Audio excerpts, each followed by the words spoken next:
maybe starting recording now. I'd like to welcome everybody to our 8th installment of our Teacher Town Hall. Thank you all for coming today and sharing your adventures. Last week we had some poignant sharing. Actually, we had non-COVID related stuff, such as teacher and principal relationships. So that was interesting, but we don't have to talk about coronavirus related stuff. It could be virtually anything. This is a support group basically.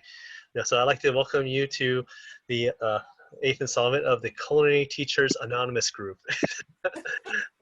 Yes.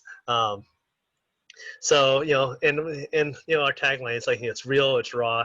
I see you're working with raw chicken there, Lisa, and relevant. Have you seen me washing my hands and yes, yeah. Yes, so real, raw, and relevant.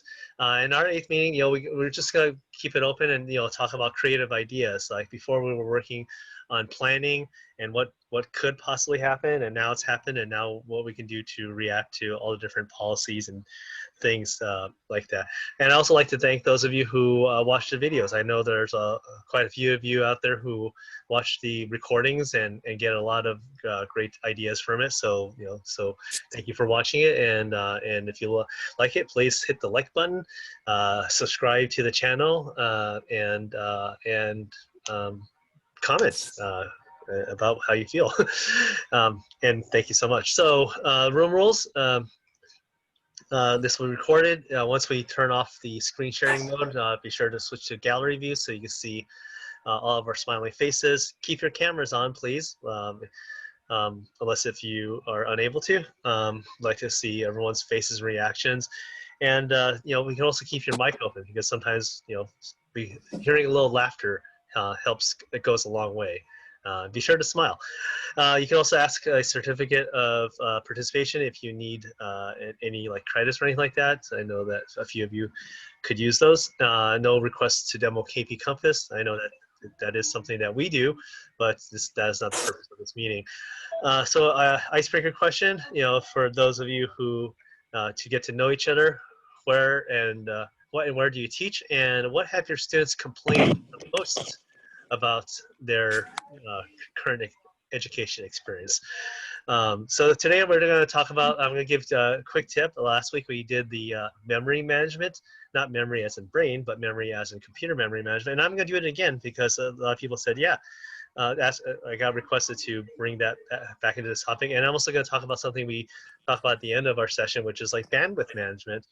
Or understanding bandwidth management as well, which is 2 simple little things that can make a huge difference. We're going to talk a little bit about the Bitmoji movement, current events, and results of a survey, and what the future holds. So, to recap really quickly here, our previous episodes are in a link that is here, which I'll post in the chat. And what it is basically a summation of the ideas of all the different things that we talked about, using video games. All the videos from the previous meetings are here. And this site will be constantly updated with new ideas, such as last week, Debbie, not last week, 2 weeks ago, Debbie shared her nice skills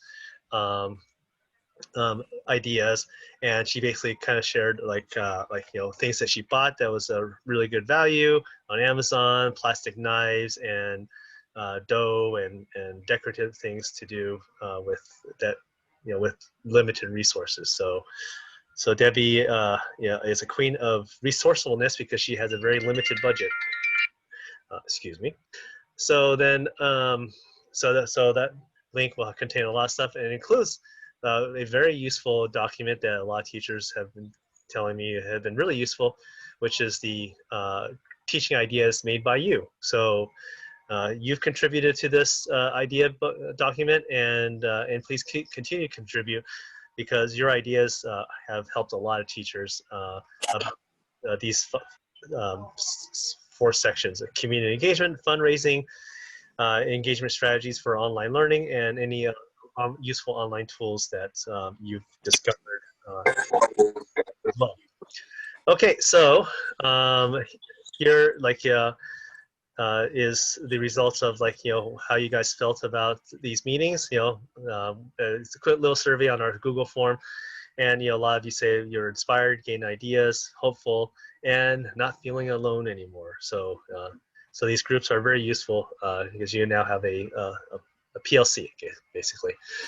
Okay, so let's go ahead and go into a little bit of memory management and bandwidth management. So let's let me show you the bandwidth management first.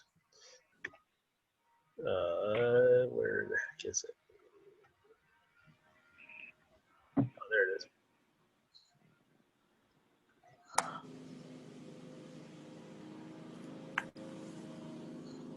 Okay, I wonder if this will work if I move the window here.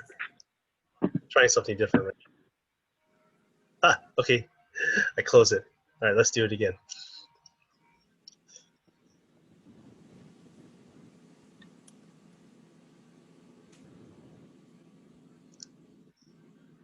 Okay, so bandwidth management. Now, if you haven't done this before, or if you haven't been taught this, one of the first things you do when you're teaching at home is find out how fast your internet is. So there's a website called Speed Test, which I use quite often, and I'm running it right now. And what this does is it tells you your internet speed, and your internet speed will determine what kind of experience your students will have. So here I'm experiencing about 190 megabits down on my Wi-Fi.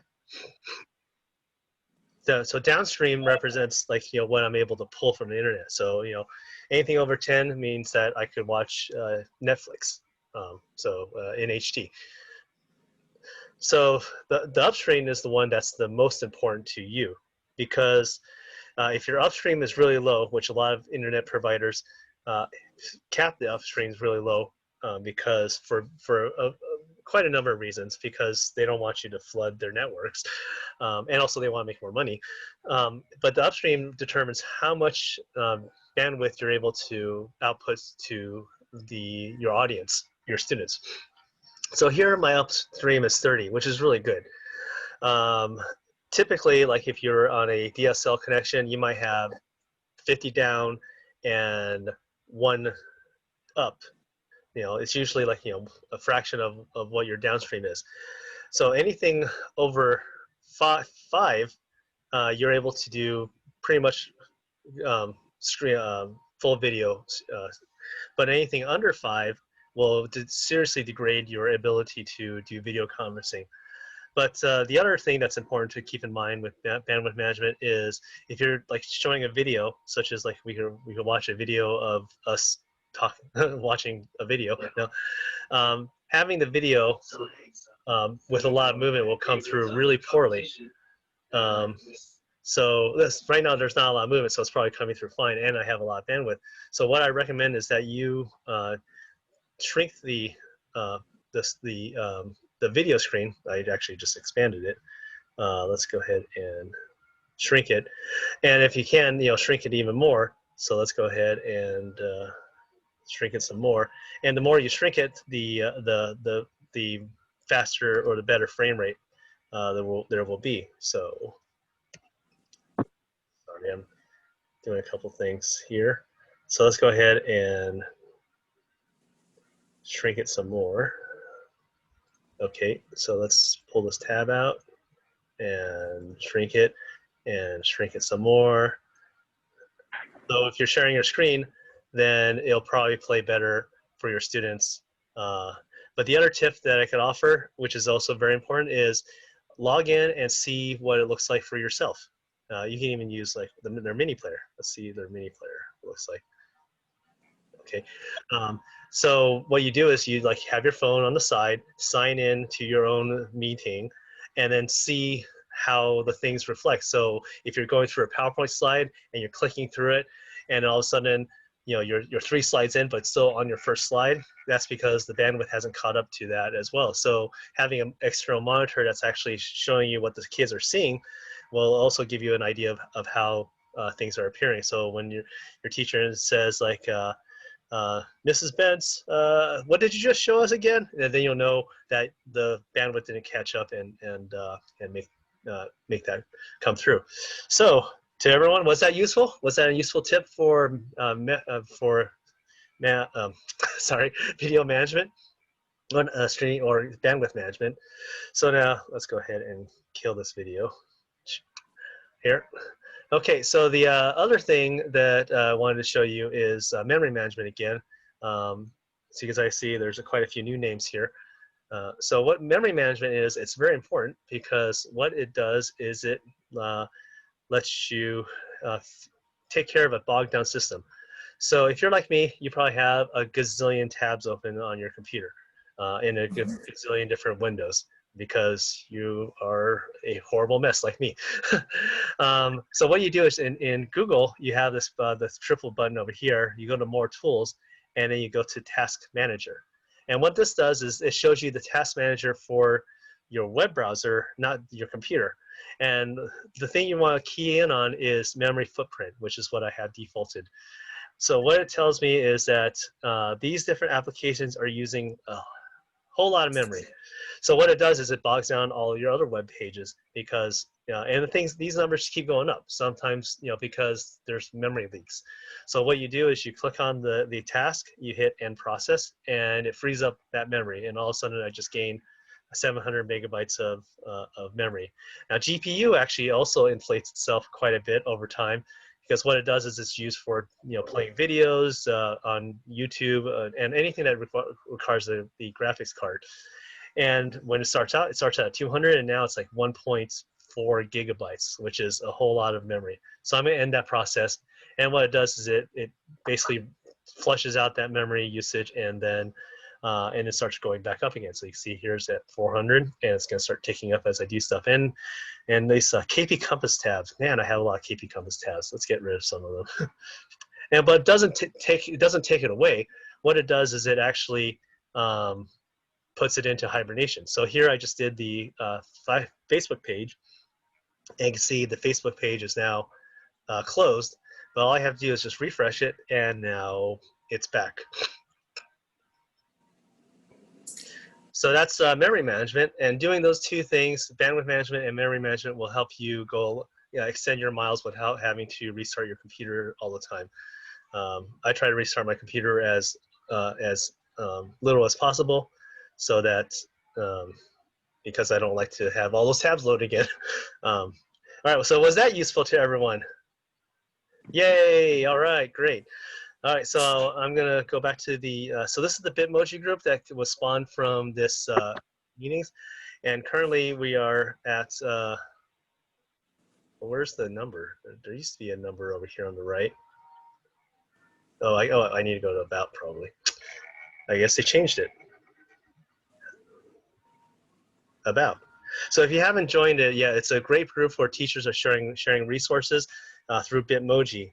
And what it does is it's basically creating lesson plans. And the idea with it was like, hey, if one teacher spends all their time creating 100 lesson plans, that's many hours. But if 100 teachers create one lesson plan, then and shares it with everyone, then we call that distributed networking in computer geeky terms, or even blockchain, if you want to go that far. So this group has grown quite a bit, over 2.4 thousand members, and I posted it in the link as well. And go there and share your awesome creations and get ideas and inspired from other teachers there as well. Okay, so let's go back to the icebreaker question. So in chat, please type this in. What and where you teach, and what have students complain about the most, okay? All right, so with that being said, I'm gonna turn off screen sharing now, and let's start the discussion and talk about our lives. So how are you feeling today? How's so for some of you, you're over a month in. For some of you, you're only 2 weeks in.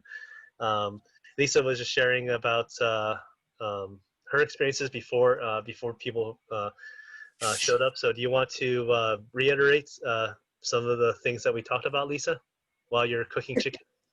It's in the oven now. Sure. We've had a problem where we've had like football players one of the football players tested positive. It was the varsity team, but the varsity and the, what do you call them? Junior bar. JV. They have the same locker room, share it, work out the same time, all the stuff. Well, they only quarantined the football team. Then we've had since then several teachers, staff members, so forth, test positive. And all we get is we got a text message saying we may have been, or probably have been, exposed, thank you, to COVID, and basically just monitor your temperature and stuff for 14 days. But they're sending kids home that have been within 15 or within 6 feet for 15 minutes or more. They're sending the kids home, but the teachers are like, they're toughing it out. All the coaches have been there. Like I said, they kept the JV team still at school and only quarantined the varsity. So it's just kind of weird. It doesn't seem very consistent in some aspects. And you're high risk too. Yeah, I'm at high risk. And so, you know, I may not have been exposed. Like they could have been exposed last Friday because everybody got together and they were 6 foot apart, but then they had a dinner or a luncheon together and all that, but I wasn't at school. Well, even if I wasn't exposed to the original person, if any of those are there, I've been exposed to them all week. So, and plus I was up there with the 2 people that we don't know which one has it. I have my assumptions, but I was actually up there in the office for quite a while Monday and a little bit yesterday. All right. Yeah. So I guess the biggest takeaway is that the inconsistency of how they're handling case situations. Like, you know, it's like on the fly, or by the seat of their It is. Like I think one of the counselors, guidance counselors, got it. So all the counselors were quarantined. Oh, wow. But they didn't quarantine anybody else that was anywhere near the other people. Yeah, and it was like during our last town hall meeting 2 weeks ago, a teacher, her class were sent home for 2 weeks because one of the students tested positive. So she had to teach from home for 2 weeks, and a group of students as well. So yeah, pretty crazy situation here. Anybody else have anything similar like that happen to you, or concern? So I see Marjorie's nodding over there. So you want to unmute yourself? We had 32 that were quarantined positive, and then we had to deal with all those positive people. And now in Iowa that we have, if both people are wearing face masks and they're covered their nose, the people that aren't tested positive can come back to school without any symptoms, so they don't go home for 14 days.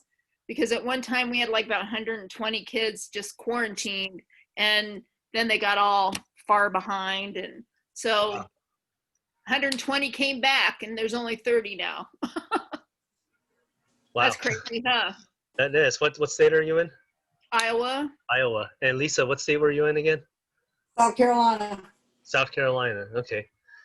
So Iowa, yeah, I think they're starting to see a major surge there, aren't they? Yep. Wow. We were seeing one, and then it kind of slowed down. And one minute they say, "Oh, it's up," and the next minute they're saying, "No, it's down." And we're having fewer cases coming overall, but they're still telling you it's up. Yeah, crazy. Anybody here from Florida? Because that was, one of the big topics was like, DeSantis opening up the entire state just because. Anybody here from Florida at all? I don't know about the school districts and stuff, but I know my son is living in Florida and goes to the University of Miami, and they're still, for the most part, shut down. Yeah, most of it. I mean, I'm working with the Miami-Dade School District, and they're remaining closed. They're not taking any risks. I mean, Miami-Dade is huge, but the more rural parts probably are okay. So actually, Larry asked, "What are you making, Lisa?" My husband likes butter beans. I'm making a Okay. white cheddar pasta Can you start from the and top again? Italian. Can you start from the top again? Oh, I'm sorry. We did you broke up right when you were talking about what you were making. Oh, I'm sorry. Well, we're doing an Italian chicken, baked Italian chicken, roasted Italian chicken, a butter bean for my husband, and we're doing a white cheddar pasta. Thanks. Cool. Sounds delicious. Yeah, Larry, Yeah. get thumbs up for that awesome. Care to share the recipe? Okay, cool. So thanks for answering the icebreaker question. So we have a Job Corps here. Um, Thank you for joining us from the Job Corps centers. And actually, yeah, we had a lady from Job Corps during our last meeting join, and she talked about the challenges of teaching virtually for the whole summer, where some of us were only doing it for the past like few weeks or so. So Larry, actually, since I have talking about you, how has your challenging situation been? Because I know in Job Corps centers, you have you have a student population that lives on campus. Right. A lot of you had to send them home. Right. And, So we've been doing virtual learning since March. mhm. Right after we went home, shelter in place, we started working on our platform right away. And then students were invited back by May, and we started to went through the hiccups of Google Classroom, how to navigate it, crashing of the internet, how to upload videos, how to save your meets, how to transfer classes back and forth. And I think now I got it pretty much down. Still learning. It gets easier and easier. The hardest part with this virtual learning with the student is that all our students have returned home. So my class alone covers 4 time zones. Oh wow. How do you get them all into live lessons at one time, right? And you can't. It's impossible. We tried for earlier live lessons and everything, but I suggested doing later lessons like 2:30, 3 o'clock. So maybe that's a sweet spot for everybody. But then we discovered most of our students have returned home and they gotten jobs to support their families, right? Hmm. And do you know much about Job Corps, who the students are? I do, but you might want to explain it to the other teachers because Yeah, I'm pretty sure they don't know much about it. the age range goes from 18 to 23. Um, these are at-risk students. And most of these students have issues, broken families, foster kids, homeless, so on and so on. So Department of Labor has developed this program where the kids get a second chance in life to get a career, find a trade, get a job, and maybe make a living off this, and maybe hold on to this job as a career more than 6 months, hopefully, right? And I think it's pretty successful, right? Hmm. Um, on Treasure Island, we have uh, many classes, and it's called Advanced Culinary. I'm in. Okay, this is a basic that goes 9 months.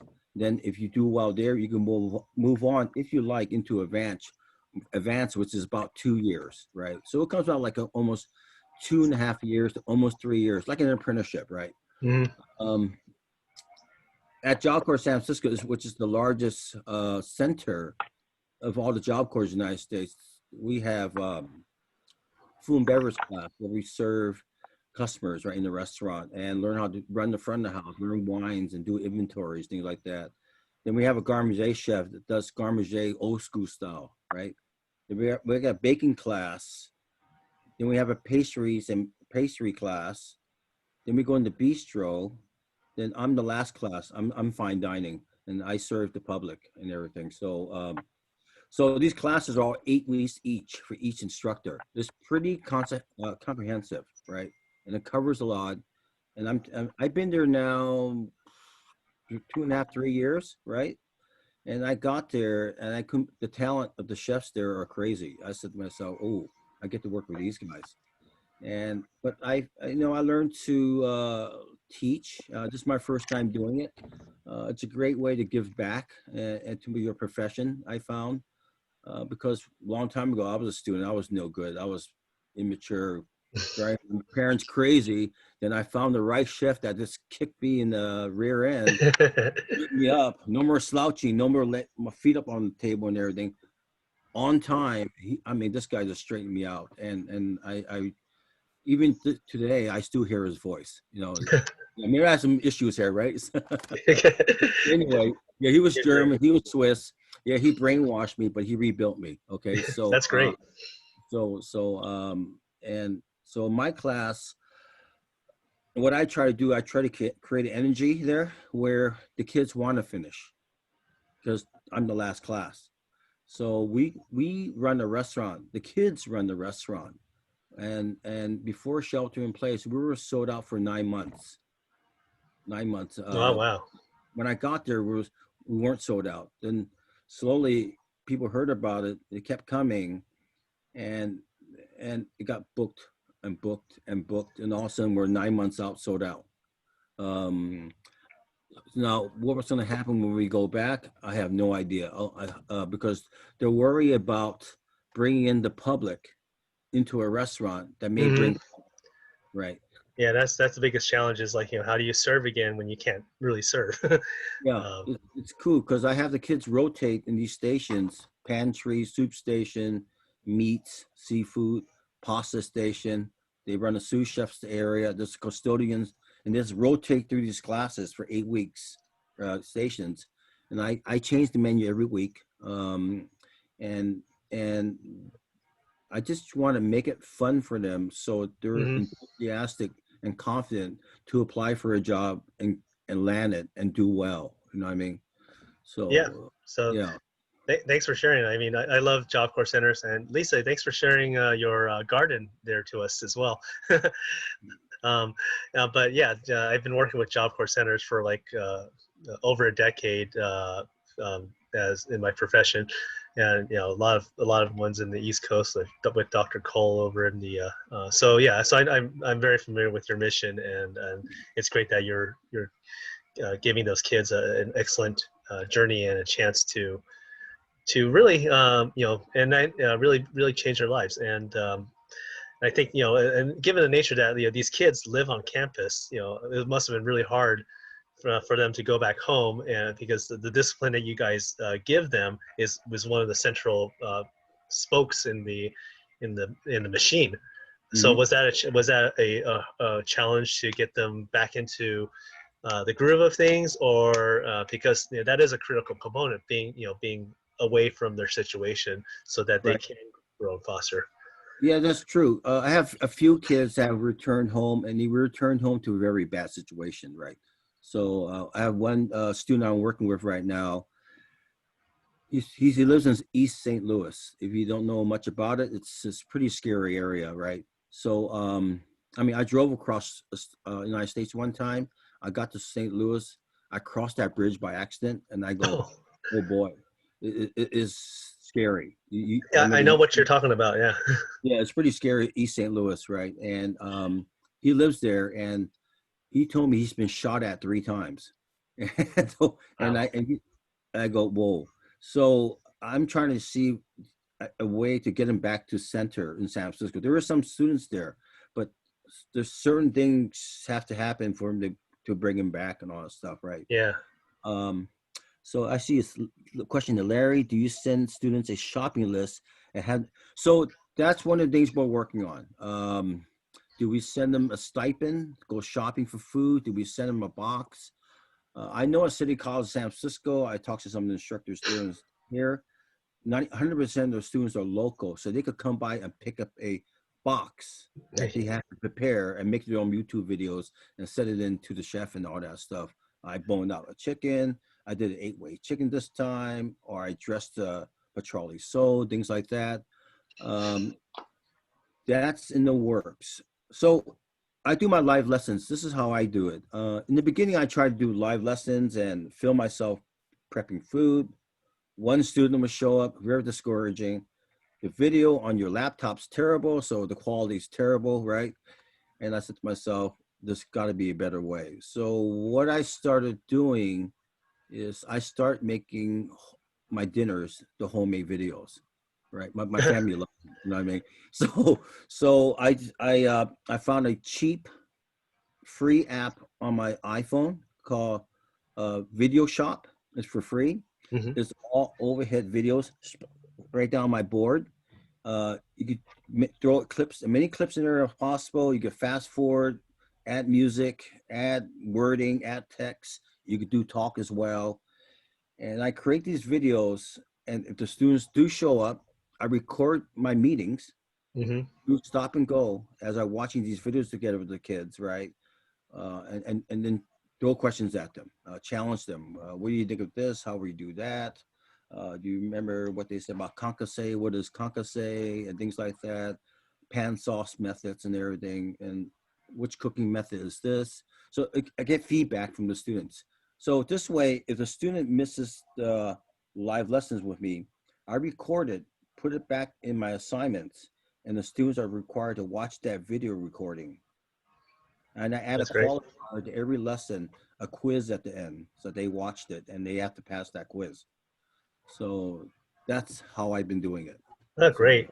So you've had how many months? 6 months now, and then 7 months, I think, uh, to really adapt into this entire world. So yeah, congratulations, and actually I was thinking, when you're talking about like sourcing food and stuff, and now that we have Walmart's Plus or something like that, maybe you could just pick out all the grocery items in Walmart and then have it shipped to all the different kids, the right. grocery items Yeah, well, through that. yeah, we're all talking about that. Do we then the other instructor, what if the kid cuts his hand? That's whole point. Yeah. So reliable. That's a good question, right? So Yeah, and there yeah. two meetings ago, a teacher brought up like their problem is reliability with proteins.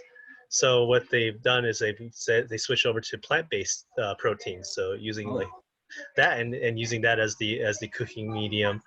because you can't get all the different illnesses if we're improperly handling Mm, you know, mm, mm. fish or poultry or things like that. So that was a great idea. And as pertaining to the knife skills idea, like Bonnie, oh no, Debbie actually shared uh, her the things that she bought, which is like plastic knives and Mm. different like doughs. And I don't know if you were here earlier, but I shared the link so where she mentioned that.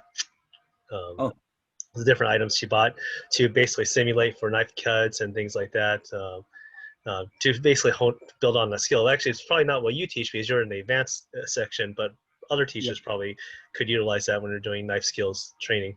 See, I'm very lucky. So the kids have gone through 9 months of basic, so all the rough edges are gone. They've Mhm. gone through all these other instructors, and they get to me, so they know the Yeah, rules very well. So I'm in yeah. that So part. for other instructors, then Yeah, I'm very lucky, right? So I get them broken in, right? So and they're itching to get, they're itching to cook actually, right? And, yeah, they want to get in the kitchen. I know yeah, everyone, and actually well, somebody commented on that where the biggest complaint is they want to cook. So right. Yeah, uh, they want that adrenaline rush. That's what's great about having that restaurant. Because when the students yelling out the orders, fire table 4, fire table 5, I need 7 salmons, I need 7 beef, I need 6 pastas, and mhm. I need 8 minutes, right?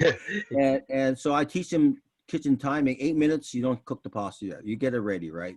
At 2 minutes out, you start dishing up. 2 minutes out, 3 minutes out, five Yeah, minutes out, right? That's when you fire the meats, fire the seafood. 3 minutes out, you get the veg ready. 2 minutes out, we all plate up, and yep. bam, it's all hot, right? And it has to be hot, right? And that's the fun. That's what we crave actually when we're on the line. Yeah, you stress out, right? But the kids, they do it. Yeah. It's pretty magical, right? Yeah, So, I crave it. I love those type of situations in the brigades. So, yeah, um, so Larry, thanks again for sharing. So let's hear from someone else now. Anybody else have unique thank you. challenges? Thank you. And we learned some great ideas from Larry, who's been doing it for quite a while. So, uh, filming little snippets there to, of what you do. So anybody want to, so I'm just gonna read a couple of comments here. Bonnie teaches middle school facts. And Walter teaches in New Mexico, family consumer sciences. Marjorie teaches culinary arts in Illinois. No, sorry, Iowa. Sorry, I read that wrong. Um, and and let's see here, Bonnie's comment, working with single serve items, I have to do a lab with 1/4 of the class, supposed to be teaching the other 3/4 online using recorded YouTube videos, have recorded PowerPoint presentations, and they're supposed to do games and looking for games that are ready to go. Okay, cool. Thanks for the comment. So anybody like to say, have any challenges that they've encountered, solutions that they found that have worked for you, or any grievances? Like, and at the beginning, I know a lot of you jumped in later after the intro. Oh, there's the app. So he's sharing it right there. Cool. Awesome. Thank you, Larry. But I said that in the very beginning that, like, we had one teacher, I don't know if she's here or not, but she had a problem with her principal, and we were giving her HR suggestions on how to build that relationship, because her principal apparently didn't like her. I don't see why. She's a very pleasant person. Anyway, anybody else like to share something? I don't want to be the one talking. Okay, there you go, Mark. Raise your hand. Let's see, Mark. All right. Hey. So I missed the last meeting, but the last one I was in with you guys, we hadn't started yet. We've been in a couple of weeks. I have 2 groups of kids. They come in they come in 2 days a week, and then they have 3 days off that they do remote learning. I've been using this program called Ed Puzzle, which looks pretty good. And I assign them different videos depending on what it is that we're covering.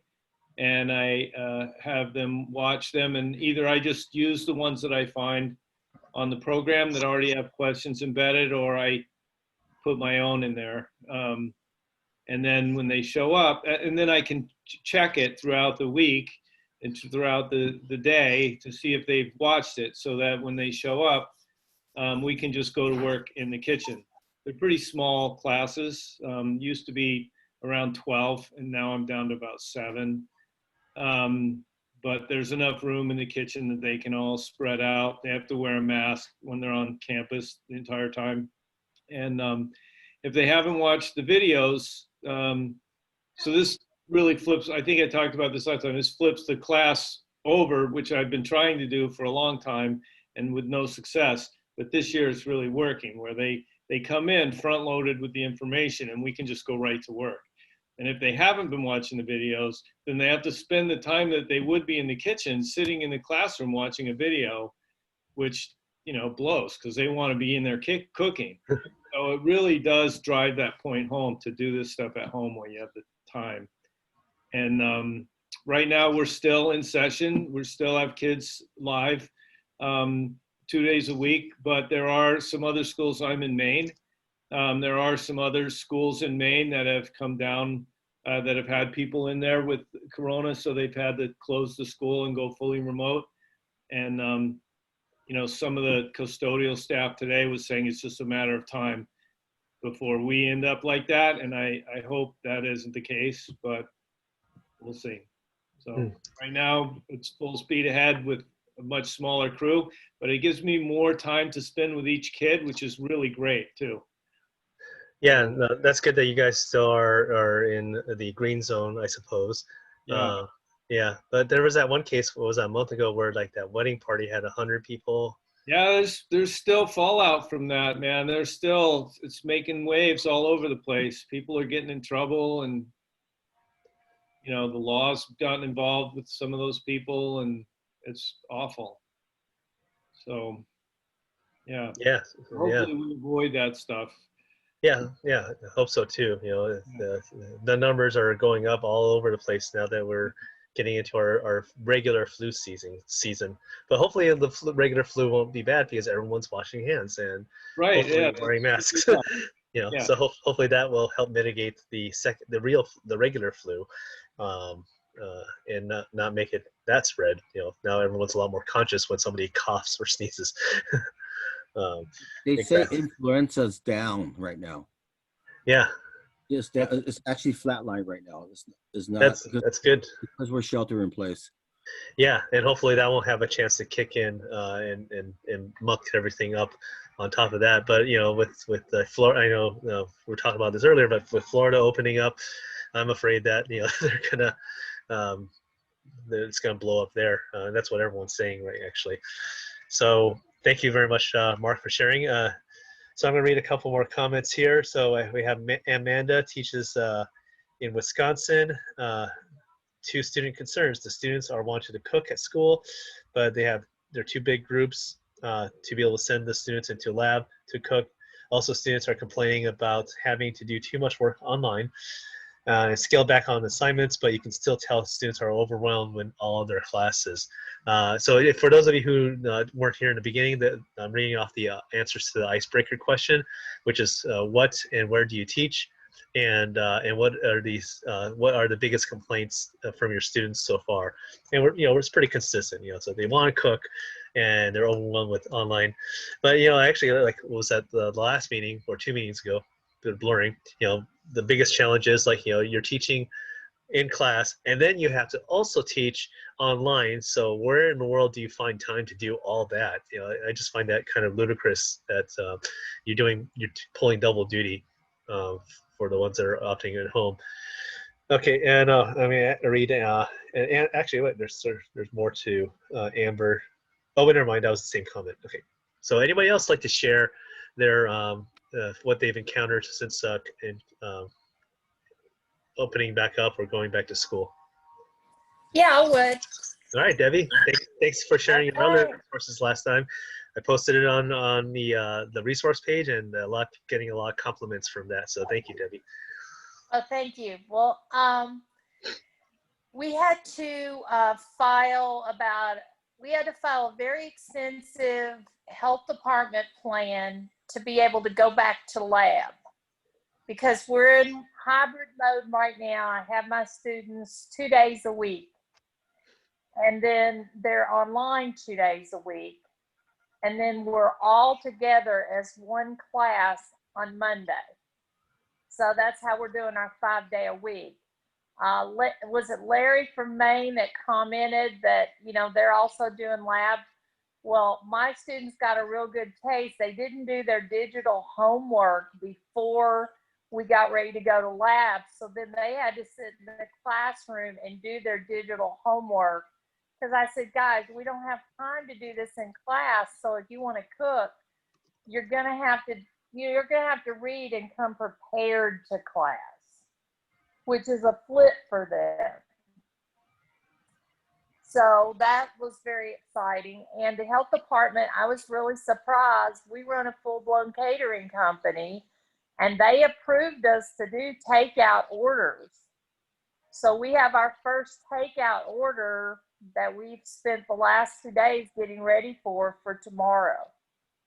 So we're back to business, but it's still, you would not believe the paperwork I have to fill out for us to go to lab. I have to show where every student is. I had to make workstations. Everybody has to be accounted for, what workstation they were, tracking information. I mean, I spent 20 minutes before I left school tonight just doing the paperwork on us being able to walk in the lab door. My So gosh. I'm glad I can do it, but and I did, before we were be able to get in the lab, I did a couple of times send food home. Like when I sent my knives home, we did an overnight caramel French toast because I just sent the few ingredients that I didn't think they had, because most people have like eggs and milk at home. And then because I was training them to cut we cut the bread in class uh, using real knives, and then I sent their knives home for them to practice with. The plastic knife. So I've just been kind of doing, some combination things like that so that we're at least doing something. It's just so crazy though, because it feels like we're running in slow motion because you do the same thing for 2 days. And, no class goes directly the same. But my students got an interesting taste today because they had to learn how to make pastry bags from parchment, and then they were practicing piping our school mascot in chocolate Oh, cool. to put on top of the cake that we're making for the football team for tomorrow night's football meal. So that's sort of where we are. I'm just glad that we're back to some sense of normalcy, but they're talking we could get closed back down at any moment. Yeah, those numbers are going up and again in Ohio. So and that's really taxing the stuff the hoops you have to jump through just to have them in the class. But kudos to you for being a trooper and doing all that. Is that a district thing or is that a state requirement? It's a county, Yeah. all of our buildings being open and all of that was a county mandated. It's regulated by the local health department. So the school had to file a plan. If they have any kind of meeting, the football team, the band, everybody who has anything going on, they had to file this extensive plan to say, how would we track them? And I mean, I literally have a notebook that says, this is a tracking form. So if one of my kids come down with COVID, then they can track where they sat in the classroom. I had to number every desk. If we're in a different room, I have to note, like I issued uniforms the last couple of days. So I had to, write that we were in a different room. And then when they're in a kitchen, I had to note every workstation, and I have to tell where they were in the kitchen. Were they in the dish room? Wow. Were they in the storage room? That's why it took me 20 minutes. Now this is for 6, I'm having about 6 kids a day because we lost a lot of kids because they also had the option to go completely online. And in our district, if they went completely online, they had to drop out of their career tech program. Oh, How my. sad was that? Very sad. You can still teach tech online. Anyway, wow. So raise your hand if anybody is in a similar situation like Debbie, having to do all that for your in-person. And you can also hit the raise hand button on Zoom too if you're not on video. And if you're not on video, please join us. We want to see your smiling faces. I also wanted to address the legal issue. Our school district created a legal form, and all of the career tech parents had to sign it so that we could send home, anything they did at home, we won't be held liable for. Mm-hmm. So if they cut themselves or burned down the house, our district covered themselves with a liability form that parents in career tech had to sign. Yeah, we knew that was coming with all the legality issues. So that finally happened to you. So I wonder if is that something you're allowed to share? Then people can edit it for their own purposes. I don't know. I don't think I have any copies at home with me, but when I go back to school tomorrow, I'll see if it's something I can send you a copy of, Mm-hmm. just to show you what our district did. Okay, yeah. I mean, everyone's looking for ways to get things done. And if you provide, if a teacher uses what you've done and say, hey, this is what this district did, can we get kids to cook from home? That might be a possible idea or solution that could get around the all the people who are afraid of the house burning down. Right. It would be, you would have to do a lot of things wrong to burn your house down. Well, I mean, actually, it's pretty easy. Just leave a pot on the stove and walk away. Anyway, so thanks for sharing that, Debbie. So I'm going to read a couple more comments here from the chat. Let's see here. Where did I leave off at? So Rachel said that she is 6 weeks to complete, 8 class periods of face-to-face, 10% online. Some COVID cases, most have been coaches, and the students are ready for cooking. So that's their biggest complaint. The 4-H groups are using Play-Doh for the workshop. So yeah, Play-Doh, and I think you brought up a different substance besides Play-Doh, right, Debbie, during our last meeting, or someone did. So there's Play-Doh and there was something else. I just can't remember the name of it. You're muted if you said something. Somebody had it was toothpaste. Toothpaste. Oh yes, for icing. Yeah, Yeah. toothpaste. Yes, toothpaste for icing. Awesome. I wonder if you could make a homemade version of toothpaste, like maybe out of baking soda or something that could. Then you have to buy the tubes, even though the toothpaste is still pretty darn cheap. But if you can make They used to make it out of baking soda and peroxide. Yeah, That's what they make it out of. Yeah, that was but we don't need the cleaning elements. We just need the consistency Right. of buttercream icing. That's actually not made out of butter or cream or sugar. Although lard's pretty cheap, so you can make it out of lard, maybe. Crisco. Okay, so Too much mess with grease. If yeah, you're don't gonna want use that. an alternate, use the toothpaste. Yeah, It makes at least it very clean. clean and minty. Yeah, so that is a very good point. Okay, so a comment here from let's see here, Jan from Greenville, Kentucky. Using AB hybrid schedule, students for the most part are enjoying KP. Let's see here, having it to adapt them to IEP students.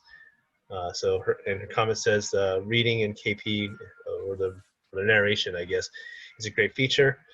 So that was actually answered, that comment. Okay, so while I'm reading this, anybody else like to raise your hand and volunteer some great challenges and solutions you've run across since going back into online or hybrid teaching?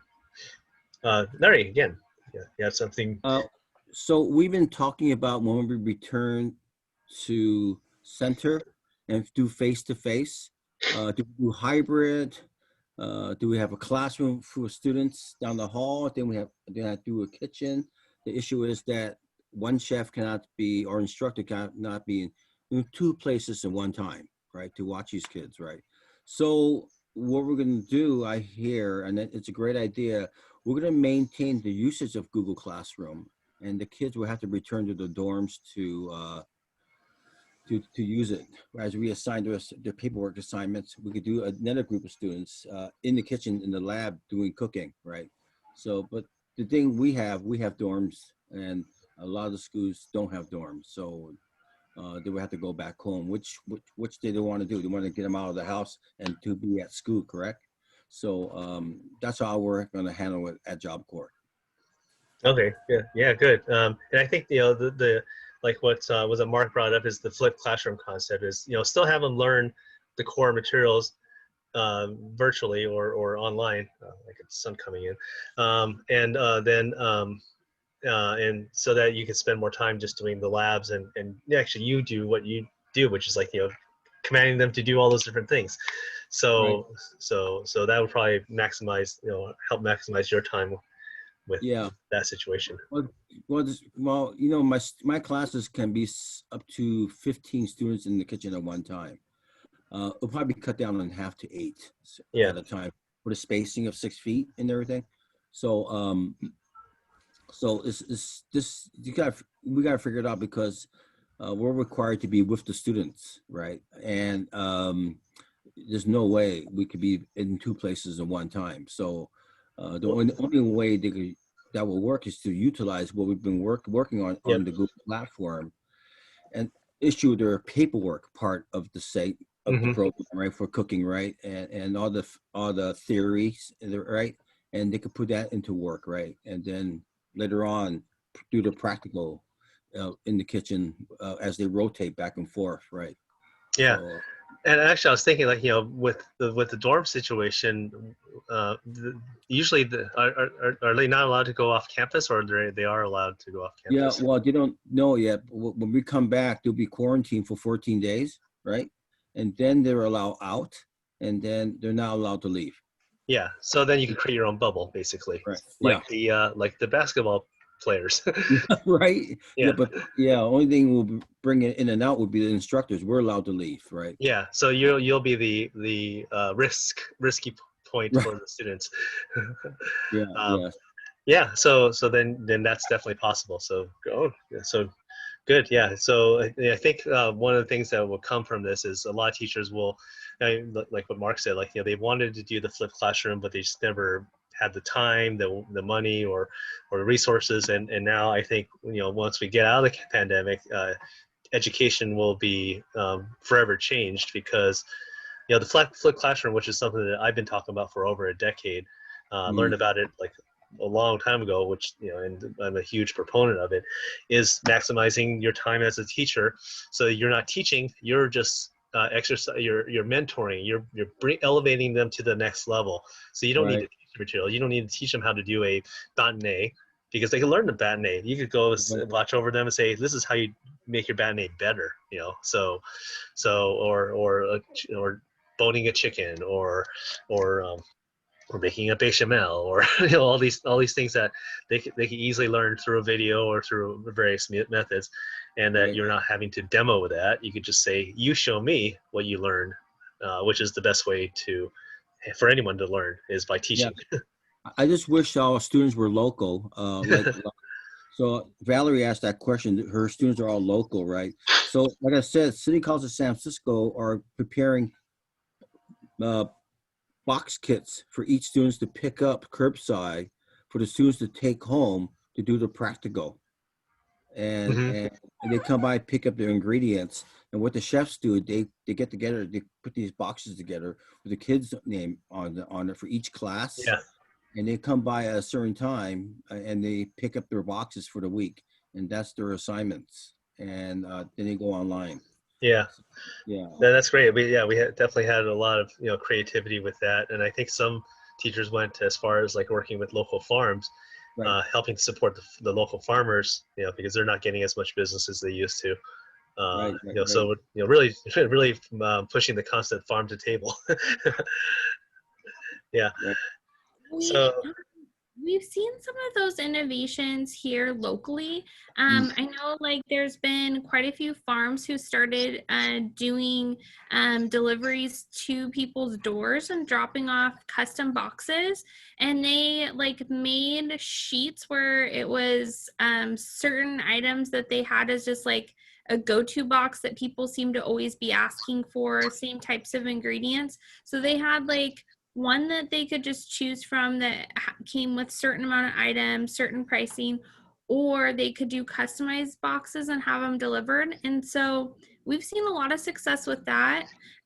But yeah, I was just kind of curious, like we've done some distributions from our school for different programs, and sending different kit supplies, things to kids that they can just pick up at the school. And we wear PPE, and then just, I know like the school policy is we can't stick our hands in anyone's car or vehicle. So on our side, we're either having them pick up from the table or doing drive-bys and just handing them to people in the windows. But we haven't done a food distribution thing for the school yet, but that's something we've been talking about. So I was just curious if anyone else had done anything like that. It seems like most of you are doing things in person, which is cool.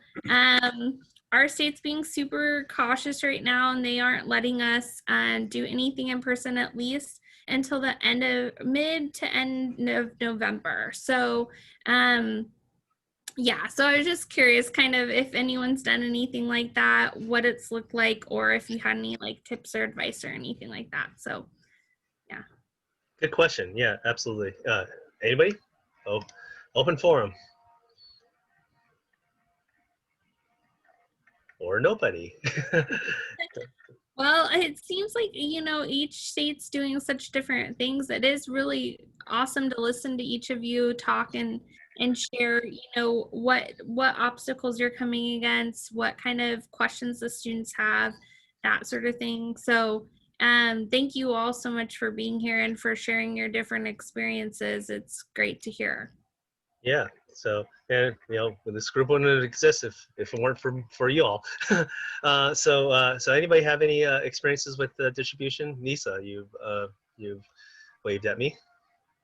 Oh no, I was messing with my computer or Oh, with okay. my iPad. All right. So yeah, so the distribution question. With distribution, you're talking about getting to the stuff to your students and so forth? Yes.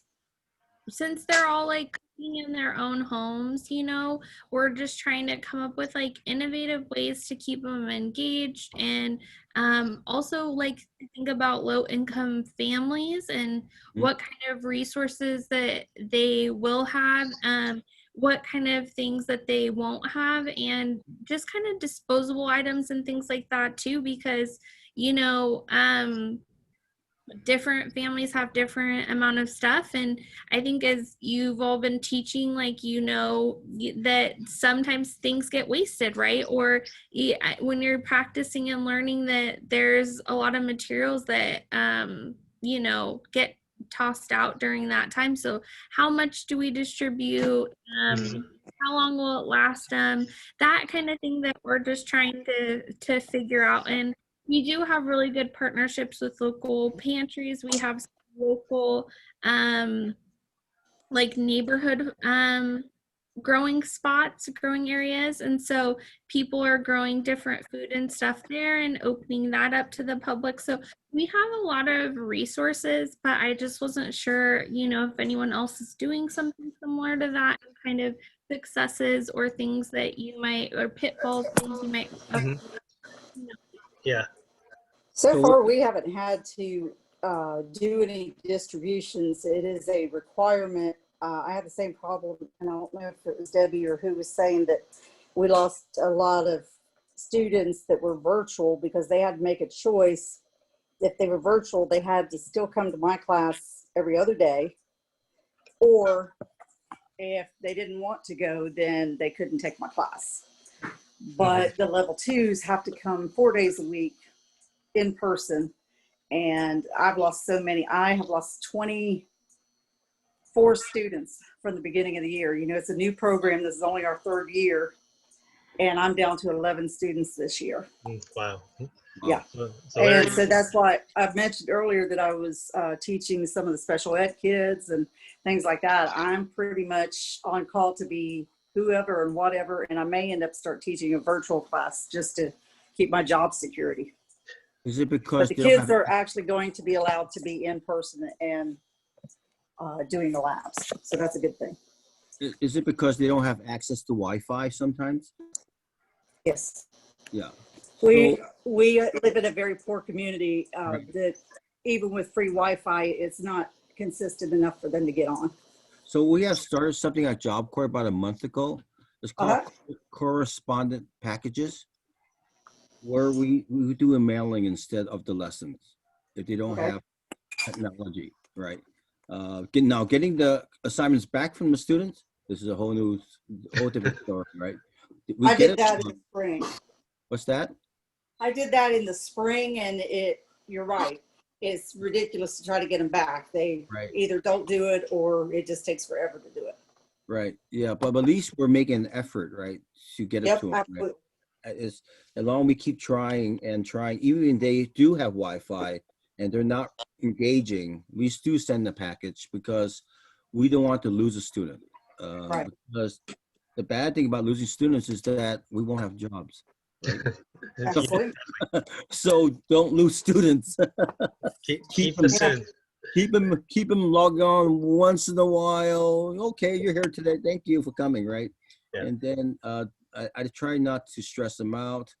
I don't give them a hard time. I just said, happy to see you, glad you joined us, and try and make it fun, right? And they'll come back, right? And so if I start scolding them and nagging them, they're not going to come back, right? So, yeah. Well, that's, I keep telling them it's going to be a lot more fun with no more numbers that we have. They'll get to do a lot more. So they get excited about that. Yeah. Anyway.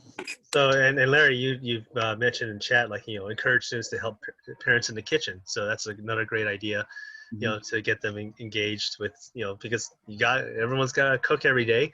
So you got, like, now you have, instead of 1 chance a day, you got 3 chances a day to do that. So, but actually I'm going to, so from previous meetings, some of the ideas that were thrown, especially during lockdown, was that baking was the heavy focus at the time because it was easy to distribute flour, sugar, butter, and so that was like a big focus with at-home cooking. Less knife skills, more baking. But yeah, I mean, thinking about, like, what are you making for breakfast tomorrow? And let's make an omelet, or make a frittata, or you had, Debbie, you did the French toast, or or something like that. So there's there, and they cook and they eat what they make, and they cook for their family too. So talk about cooking large quantities. Another teacher I remember said that they were doing like hybrid. So what they would focus their in-person time was, knife skills. So they did a large, like, cutting up a bunch of vegetables, and then sending the students home with those vegetables to do cooking applications from that. So that's like a hybrid version of cooking from home. So do all the dangerous stuff at home, such as cutting, or making, or deep frying, or whatever, and then sending those ingredients home to then assemble into recipes as the output. And another one actually another teacher created a form where they had a checklist of what the students had. These are all the equipments, and they checked off what they had, and they tried to figure out what they could do to supplement that.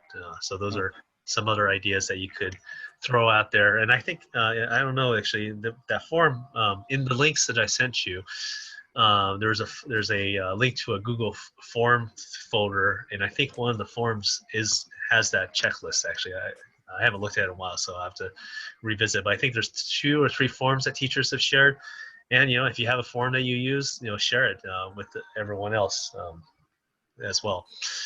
So so thanks. That's a good question. Anybody else doing food distribution at all? It's a brand new thing, so this is like uncharted waters for everyone. But there are a lot of creative ideas, with working with farmers, working with food banks, and I don't know, you weren't here earlier, but what was mentioned in a previous meeting, I think you were at that one, where they instead of sending them home chicken, you sent them home with plant-based proteins. So using plant-based proteins as a way to cook, so that you don't have the ability to cross-contaminate, is another solution. That is a great. Oh, I'm sorry. Go ahead. I was just going to say, I have been sending food home, and I live in a very poor rural community. I asked the school district to buy me a bus tub for each student, and then we bought an insulated bag for each student. So what happens when I did a major distribution, then I had the parents come in and pick up that bus tub, plus, we sent butter and stuff like that. I sent butter and eggs and those kind of things home as well. And then the kids bring the bus tub and the insulated bags back so that we can send stuff back and forth. Because, I can't really send them anything cold on when they're still in school, because I have my juniors in the morning and then they go to the high school for the afternoon. So I'm limited to send staple items unless I do have the parents come in and pick them up. But that has worked. And as far as the kids who don't have equipment at home, I've always done this. I just have a sign out sheet. So for instance, if I assign them we did this overnight caramel French toast where they had to cut up bread cubes and all of that. Some of them don't even have 9x13 pans at home. So I just have an equipment sign out sheet and they sign the equipment out. They take the pan home and then they bring it back to me. So it's just like a library sign out sheet where they can check out equipment that they need to use at home. That's great. I love that idea. Thank you, Debbie, for sharing that. The culinary library. So, so that's great. Yeah, I never thought about that because, like, we were thinking, like, what do we send home with students? But if you check out the occasional use stuff, then that's a good thing. It's another good idea. So, I'm gonna read a couple more comments here. So Valerie asked if you could show the legal documents. That's what I asked you earlier, Debbie. And all students are local, And Valerie shared a link for resources in chat for low-income areas that need help for students to get access to internet. So it's the internet site called internetessentials.com. So thanks for sharing that. I know there's a lot of subsidies and programs out there that do that. So it's just a matter of finding them. That's the challenge. I had a teacher who tried getting internet or Wi-Fi or in a rural area and tried calling their local carrier, like Verizon or AT&T, and no one wanted to help, which was kind of crazy. But I've heard in news stories that a lot of other places have helped. So I guess it's a hit or miss type of thing. And this is during the lockdown, so things might have changed a lot since then. Anybody else have any questions that they'd like to pose to group, challenges, things to share? I appreciate all of you for coming here and sharing this time with us. And I know it's therapeutic, and I know the people who are watching on video, and for them, it's therapeutic as well. They get a lot of good ideas from this. One of the things I tried, I have 4th pint jars to can. And so I was going to teach them how to take the skins off the tomatoes and everything. I ended up with, on Friday at 3:30, after everybody was gone, they went 2 weeks at home. So I froze everything, but I'm hoping to get back and then they'll can that.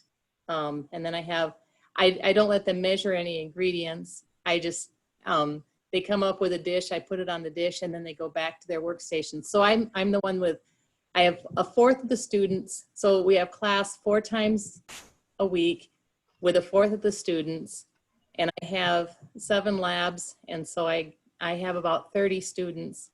They didn't divide them perfectly, but that's why everything I have is divided so that they have their workstations, they have their work equipment in front of them, and they have to watch. I mean, they just work with that. They don't, everything, the first group on Monday takes all the equipment out that needs to be out for the class, and I have them leave it out. And that way they're the only ones that have to wipe down the cupboards and everything as far as the door handles and everything. And then I have the next groups work with that.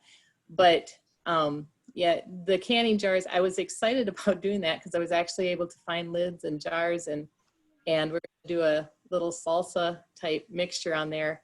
And then they have to go home and try to figure out what to do with it. And I mean, it was just, that way they got the canning lab in. Usually I do a whole bunch of products in class, but I found these cute little jars and I thought that would work so they could learn the procedure. One thing I tried. Yeah, well, that's great. I mean, yeah, canning, how appropriate that is now, with everyone being at home.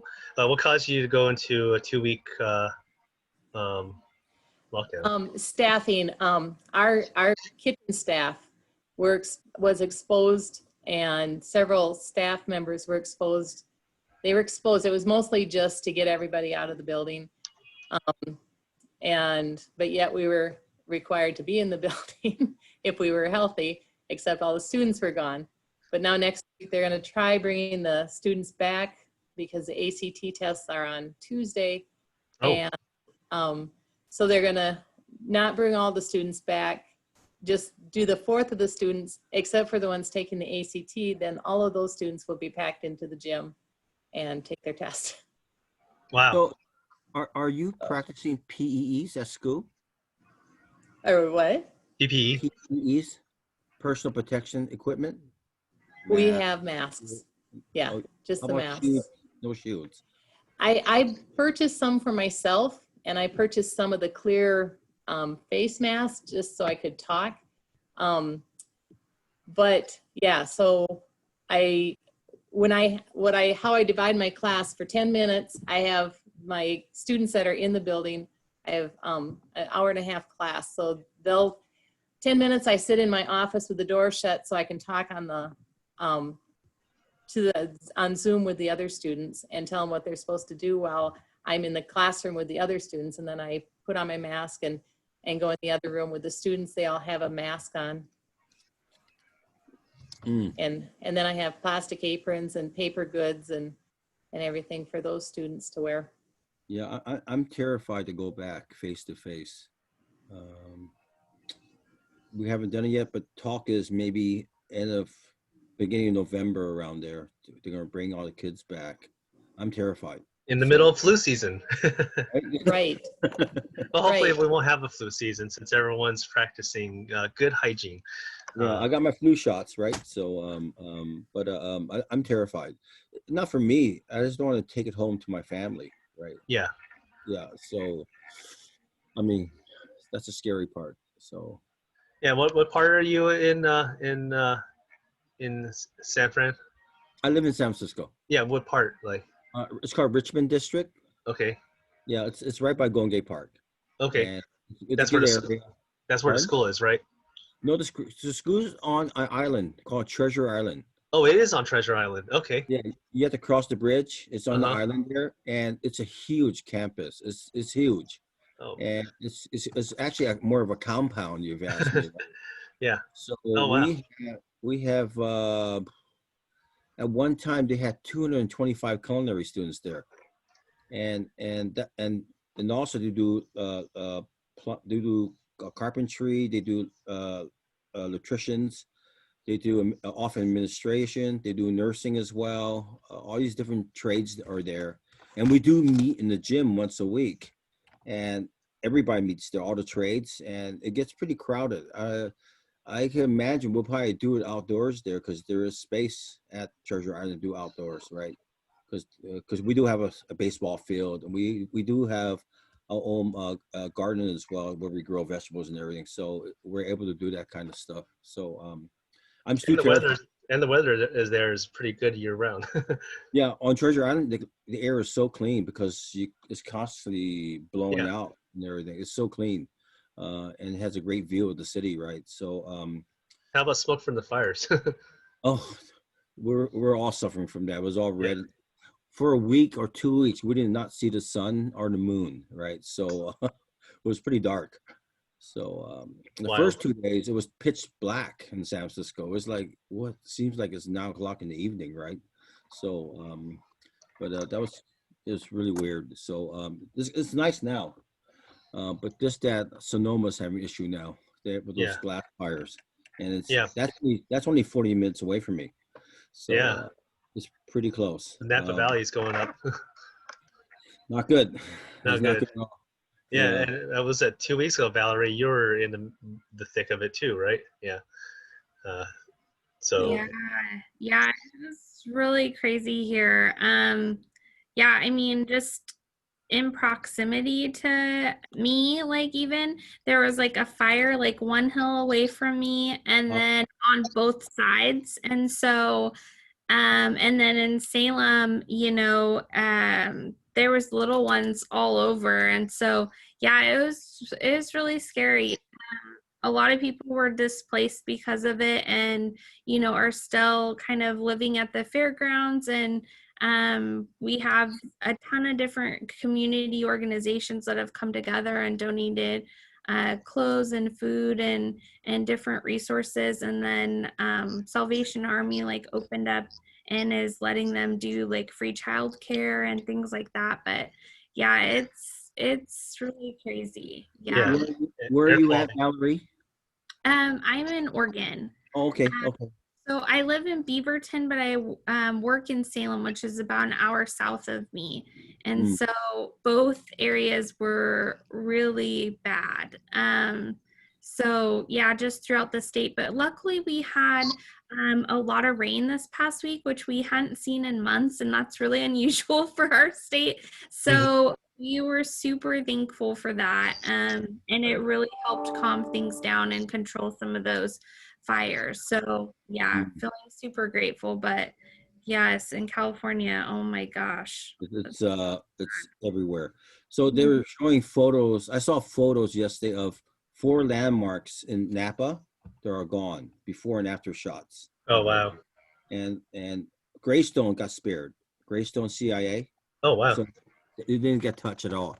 So they got lucky. Yeah. Yep. Yeah, we got pandemic, we got fires, and was that 2 weeks ago we got hurricanes. Oh my, 2020. 2020. Oh yeah. boy. Yeah. Yeah, and I'm not going to comment on it, but other than last night's debate was a doozy. But in any case, yeah. So glad you survived the fires, but the air quality is probably has everyone suffering. Right. So yeah, so comments here about asking what Debbie does with the aprons. So she says she washes them every day, and every day you spray the area and wipe down the surfaces. So this and Bonnie says sanitize before and after lab equipment. You use disposable aprons. And they're not allowed to make what they eat. That sucks. Oh wow. So yeah, sorry. So they cook something Not, yummy. not during class. That would be taking their mask down. Yeah. So I tell them they have to wait until they're in an area where they can take their mask down. So one class goes to lunch right afterwards. And so then if they want to eat it there, but I tell them they're not allowed to share it, and then it's up to them. Yeah. I think. Well, you think cooked foods and the exposure, I mean, that's what restaurants have to deal with right now. Is hopefully the chefs are wearing masks while they're preparing the food. But that's the risk. Hey, Nat. Yes. One of the things that I wasn't on the last meeting, but the one before, I told y'all that I had a sanitizer that we were using. Yes. That didn't need long exposure or anything, but it was pretty good. And it's called Oxyvir. Can you type that in chat? And yep. Oxyvir. Yep. Yeah, I would think that we're using. Go ahead. Oh, I was gonna say I would hope that the districts have already sourced some really good solutions. So if they haven't, then that's something you can bring to their attention. Go ahead. They have. We were given this, and basically, it can be even on papers and so forth, and it doesn't destroy them. You normally get a paper wet, and you've got funky things happen to your papers and so forth.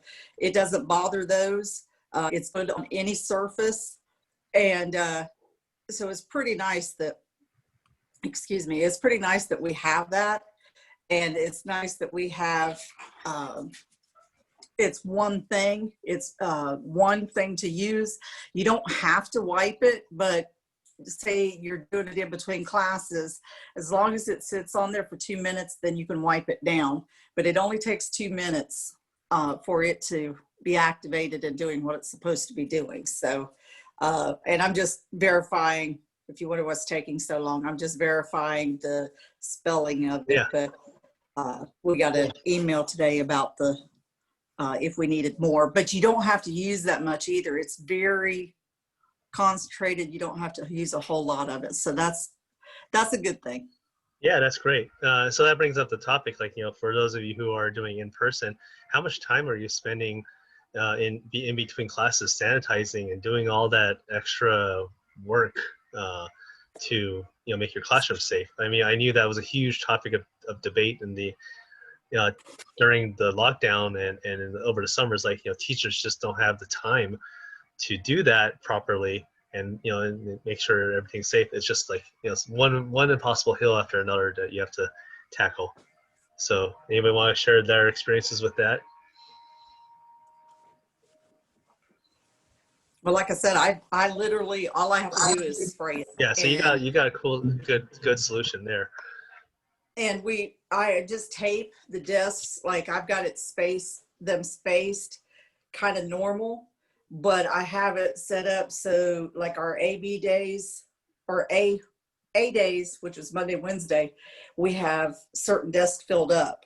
And then on B days, the opposite. So there's like 48 hours for it to sit and whatever before the next class would use it, or the next time it would be used. Mm-hmm. Right. Debbie? We have to, they made us strip down our rooms so that on A days, I can only get 9 workstations in my classroom. And I had years ago switched to small stainless steel work tables for my desk instead of regular classroom desk. That way I can do instruction and stuff in my regular classroom. But we're required at the end of each class to have the students stand. They have to get away from the desk. We have to spray a hydrogen peroxide based chemical on the desk. We have to give them a tissue. They have to wipe it on the desk, and then they have to dispose of the tissue and walk out of the classroom without touching anything. This is in all their classes. All our students have to do this all day.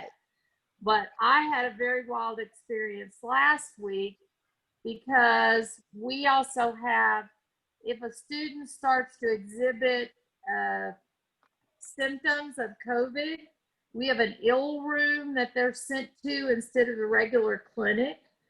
So I have one of my students walk in and says, "Hey, chef, I'm sorry I was absent last week, but I was exposed to COVID at my other school and I had to have a COVID test."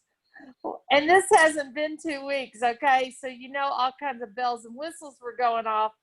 So what happened is I had to send him to the ill room. I had to then totally sanitize everything he had touched in the classroom. And he'd also walk down to the kitchen because it was before class started and I was down in the kitchen. So he exposed all this stuff in the kitchen too. I had to go to the kitchen and clean up every place he'd been in the kitchen. And then get this, I thought that they had to quarantine even if they had a negative test. So he'd had one of those rapid tests, so they didn't make him quarantine. So after I did all of that, they sent him back to class. My goodness. Go figure. So you want to know how much we're sanitizing? Hopefully a lot now. Hopefully a lot. That's crazy. Bonnie in chat wrote that, like, the way she does it is she sanitizes has the students sanitize or does it say the kitchen? The pair does the chairs and tables, students do the kitchens, and then you do the class. So getting the students involved in that process, makes absolute sense. So in my kitchen, the students have their stations for one schedule. Then I have another schedule is a cleaning list, and they rotate through the cleaning list every day. Mm-hmm. So it's fixed. So everything is covered. Everything gets wiped down before they leave and clean it all up. That's when we were alive. But, yeah. I mean, it's real world practices, I guess. So yeah. hopefully they do that in the regular restaurants. Oh, what is everybody's age level in their classes? They're all high school. So, Oh, okay. so Yeah. most everyone here are high school teachers. So, the typical high school age. So you and a few other have joined are the only ones from Job Corps that have joined this group in the past.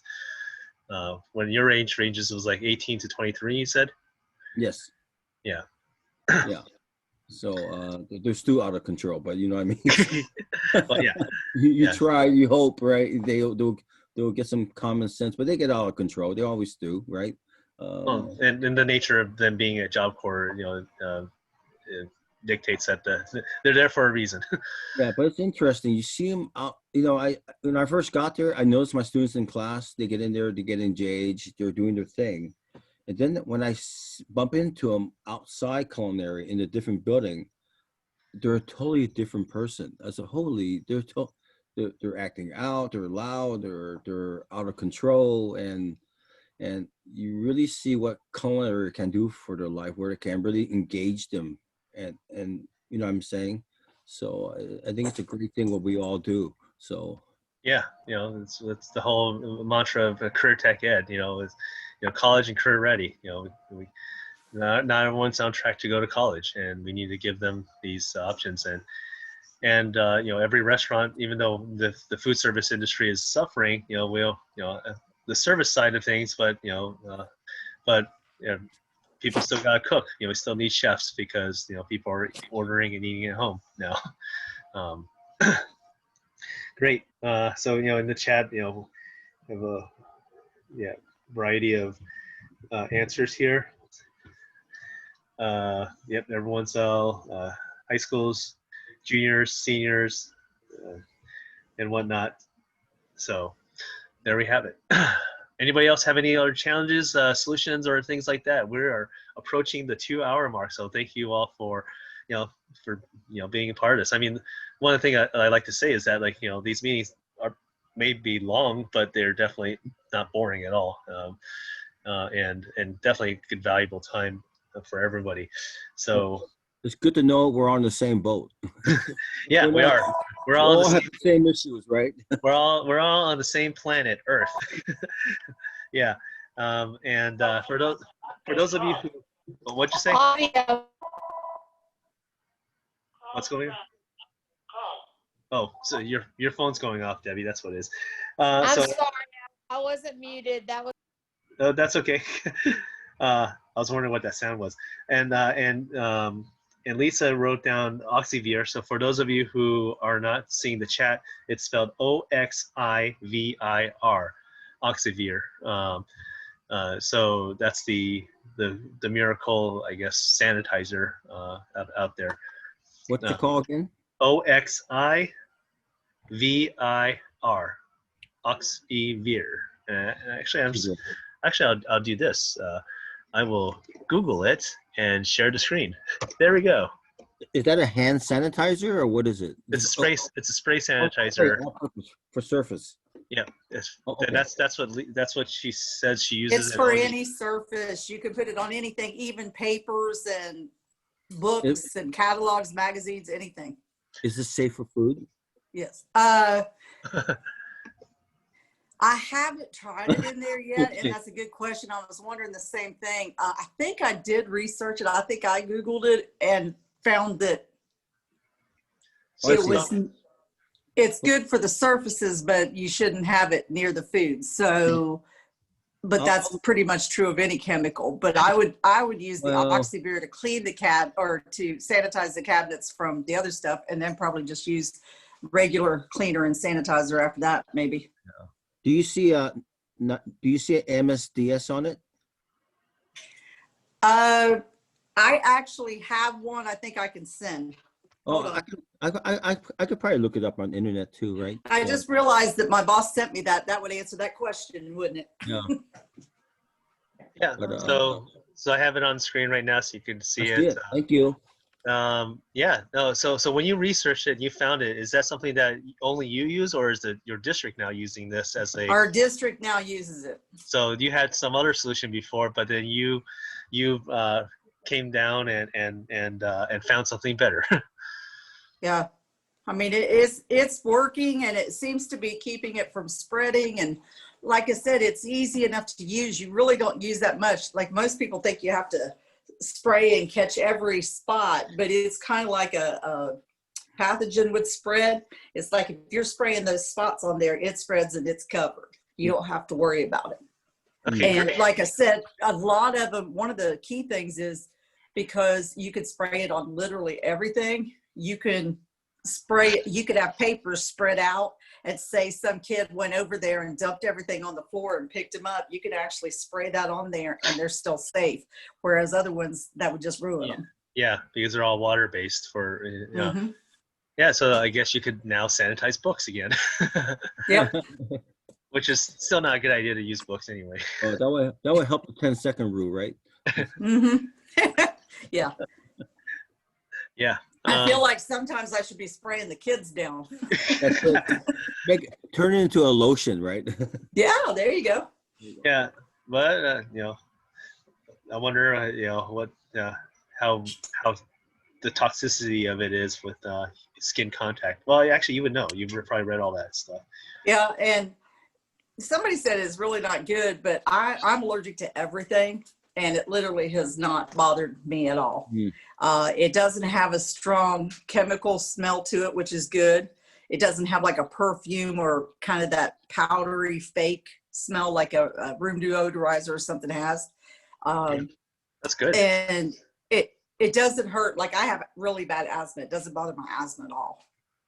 And that's very rare that something doesn't bother it. So okay, so it is a miracle sanitizing spray. Yeah. and hyperallergenic too, I guess. Yeah. Wow. Okay. Cool. So that's definitely something that I think a lot of teachers will find useful, and I think in whatever future sessions, if you want to bring it up earlier so we can have it in the beginning of the recording, that'd be awesome. Yep. I'll definitely make mention of it. Anything that helps everybody is a great thing. So thanks for sharing. Rachel says, Rachel wrote in chat, 2 minutes before class, we were set up to sanitize. 70% alcohol dries, and it's effective in 10 minutes to set.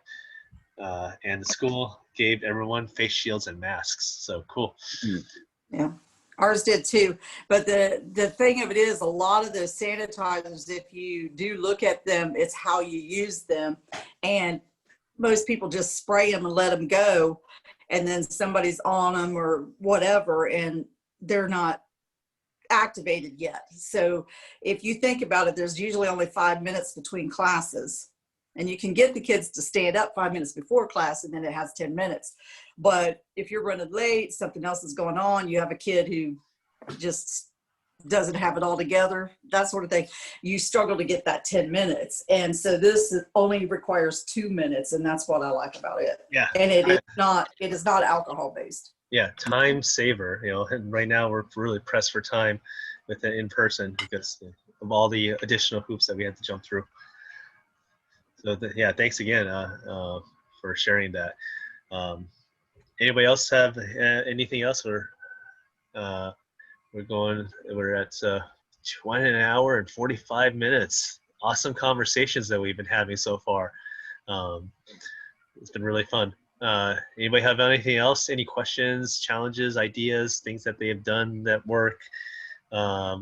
How's actually, Rachel, how's everyone taking to the face shield aspect of it?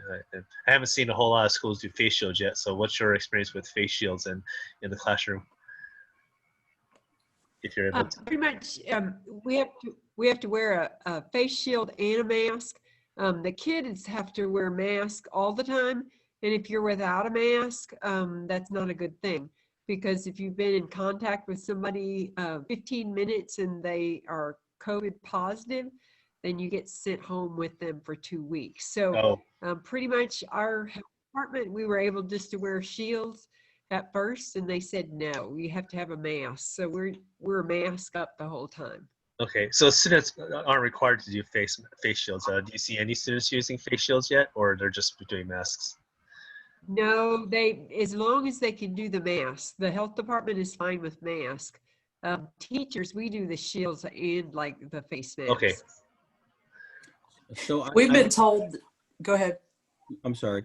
I'm on the feed for CIA New York, and everybody wears a shield, even the students. Okay. Yeah. So At our school, only the special needs kids are really the ones that do that. And I think it's because it just restricts them and it becomes more of an agitation. So they use the shield so they still have their full face exposed. And we've been told that if we're working one-on-one, we have to have the face mask on. But if we're more than 6 feet from any of the students when we're lecturing or whatever, we can actually be up in front of the class with just the face shield on and no mask. But we have to be at least 6 feet away from the kids in order to do that. Yeah. Okay. Interesting. We used to be able to do that, but then the health department 4 weeks ago said no. So now we have to teach with it the whole time. So your So it's just state, your local. your state health department? No, it's our county health County. Okay. department. It's Which not which state are you in? In county? Texas. Texas. Okay. Brown County, Texas. But city? City is a little bitty rural town. Oh, so it's not Um, even a major city. So I would understand like if Houston were but to. we're in Brown County. It's a Brown County Health Department. Okay. All right. Interesting. So that's. I get a suggestion to my center to buy a 3D printer. It could be cost effective as just print your own. Face shields are really cheap, actually. Yeah. So are the 3D printers. They have gone down quite a bit. Oh yeah. They're just fun. Yeah. I just want to play with them, and make other things, right? Plastic, exactly. Yeah, exactly. It's for academic education purposes. Yes. Yeah, right? but yeah, making actually, you can make face shields out of like transparencies. Does anyone even have transparencies anymore? Oh, you do. Okay, great, Lisa. Actually, I still have in my supply cabinet a pack of 50 transparencies, so I should probably do something with them. I have several packs of those, and I also still have the little projector, the little big square projector and everything. I've still got it too. Yeah, and you can, gosh, projector. I've even got the NCR copy paper. You know how you used to have to, if you were typing duplicate, you had to put the blue. Yep. I've still got the Rizzo. Oh gosh. Oh my God. Museum pieces. I told you, it's a poor school. We don't get anything. Microfiche still around? That is probably somewhere at the school, but I have not seen it yet. I have no doubt it's at the school. Relics. Well, that's pretty funny. Yeah. Transparencies go, and you can actually make face shields out of like 2-liter bottles too. So see people make them out of that. Just cut it out, and you already have a rounded shape around it. So you just put some foam on it. So yeah, I mean it's not hard to make a face shield, and it doesn't have to be something complicated. It's just a piece of plastic covering your face. Our director did not want to buy face shields for all the kids, so he bought safety glasses, and he's requiring us to wear mask and safety glasses. If they don't have prescription eyewear, then they have to wear safety glasses in lab as well, instead of a mask and a face shield. That's to wear a mask and safety glasses. I know a lot of schools that their culinary programs do that anyway. Just on normal terms, have to wear safety glasses, which I always thought was a little weird. Yeah, I mean I would understand shop class, but yeah. I wonder how Korea is doing it. Korea has never shut down. Did you know that? And the restaurants are still indoors, and they have the lowest case in COVID right now. Yeah, well, everyone's wearing masks there. Yeah, but they never shut down anything. Not one single thing. I heard they're using a lot of technologies with their phone. Yeah, they are. Their contact tracing tech is impeccable, and that's the key to keeping everything safe is contact tracing. And here, we're never going to have a normalcy for contact tracing because everyone's all paranoid. They're worried about their privacy. That's why. Yeah, but that's a whole other I'm sure argument. it's just. I'm sure You it's just just realize, you have to realize you don't have privacy anyway, so. right. Yeah, exactly. I'm sure it's just an app, right? So Well, it is. It is, and there actually are apps here in the United States that have developed it. It's all about adoption at that point. Like right, there's certain like businesses that are using apps. There's certain like cities. Actually, there are cities that have a contact tracing app, but their adoption rate is like at 10%. So like, what the yeah, heck, you know? right. Yeah. So, So it's the privacy thing. No one wants to offered to do that give up their earlier on. locations, right? yeah. So, So Howard, your volume is really low, so we could barely hear you. me? No, Howard's trying to speak. You're fine, Larry. Let me see if I can turn it up. Or you can just shout. Yeah, Google was working on stuff early on, but then they got shut down because nobody Yep. wanted to do the opt-in for it. Yeah, Mm. that was during that one of the early press conferences, I remember, where they were talking about, they're going to come up with a website that tracks everything, and they're going to have all these like testing sites at all the different like Walgreens and Walmart. Well, that only took 4 months to happen.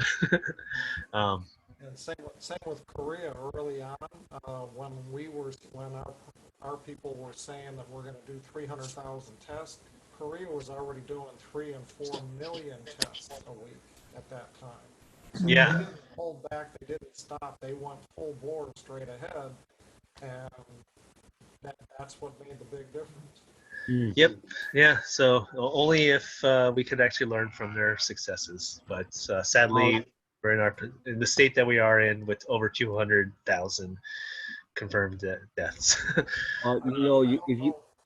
Netflix had this show called Social Dilemma. Have you seen that? I haven't yet, but it's on my list.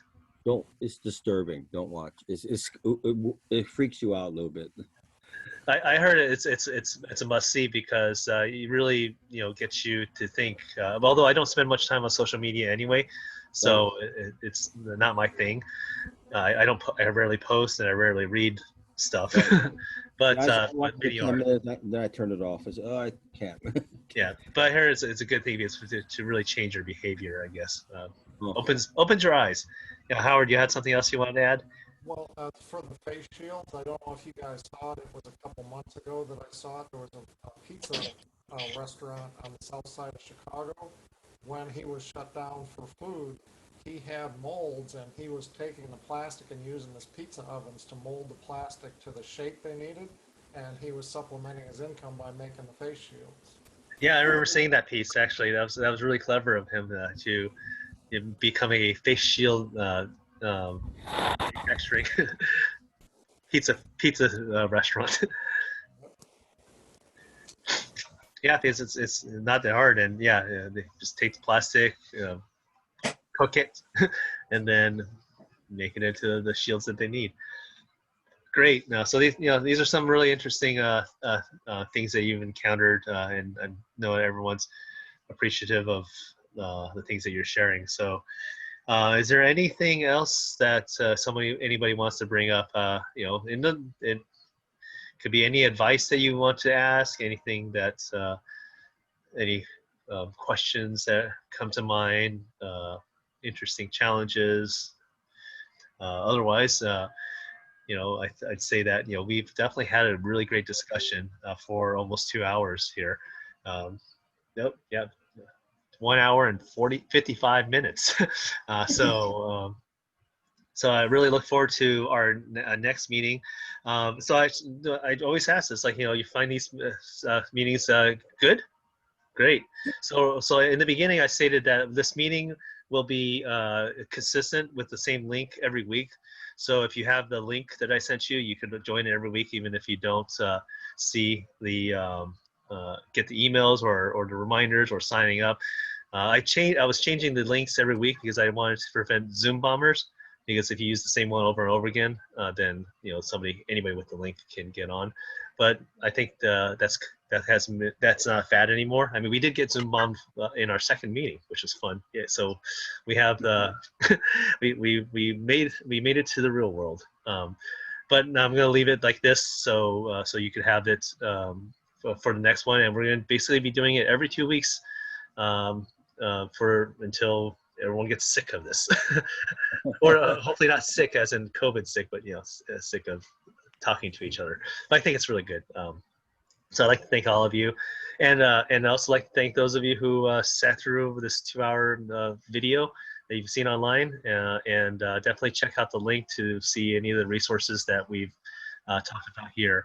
So everyone, let's give what we call, this is a sign language version of an applause. So you just held your hand up in the air and do this. So applause to everyone, yourselves, for sharing and contributing your ideas to the group. And if you want to save the chat, there actually is a button on the chat feature that on the PC with 3 little dots next to the file button. If you click on it, you can actually save the chat so that you won't have to try to copy and paste everything. So we had a few things written in there that you might find useful. Hey, I got a new iPad Pro and it doesn't have that on there. You know how to save it on that? I don't Nope. even know how to do it yet. You can't do that. But in the follow-up email that I'll be sending out, I'll be including the chat log, the links and everything to the recording as well. So that's also available in that source as well. So thank you again for and I will post my I will post my safety plan and that legal issue on my teacher website, and I'll just send you a link so people can go to my teacher website, because I don't know about like sending a copy of it out. Yeah. But if I post it on my website, it's fine. Yeah, that'll cover your bases. So you'd be like, hey, it's on my website for parents, but any teacher. Right. So yeah, I'll post that and then I'll send you my website link, okay? Perfect. Thank you so much. Yeah. And sorry about my shameless plug earlier, but I had to promote sustainability, even though it seems like it's been put on the back burner for because of COVID. But I had to give the shameless plug to Miami and Homestead for my son, and the Atlantic Sapphire Company having the first salmon raised, bred, everything, and harvested in Florida. Oh, cool. Yeah. So I put that on here, but I just want to let you know it's kind of a shameless mom plug, but it's also great for our industry, I think, because, most of those places are going to be on the East Coast or West Coast for the salmon. And he actually started his internship there. They gave him a job offer, and he took it, and he's working there, and he got to be a part of history. So yeah, no. Plug away. Yeah, that's if we have positive things to brag about, brag away. I feel like we need something positive in this. Absolutely. And I'm his mom, so I'm going to brag, but I have pushed sustainability and stuff in my program for years, and then to see him carrying it through in that way, pretty proud. Awesome. Yeah. So, claps or applause to Lisa's son. Yay, for doing that. And yeah, definitely share those things. And we don't have to be here to talk only about the challenges that we have, but let's get those moments, those great celebratory moments, and share that with everyone as well. We kind of need celebrations right now. Oh, absolutely. Anything like, I got out of bed today. Woohoo. Yes. There. Okay, great. So this has been a great, so let's see, the next 2 weeks, we're going to be in October, and let's see what other fires, no, bad use of word, other fires, hopefully no fires, but other things that we're going to be challenging in. So goodbye, everybody. Thank you again. And y'all have a good weekend. You do the same. Thank you. Bye.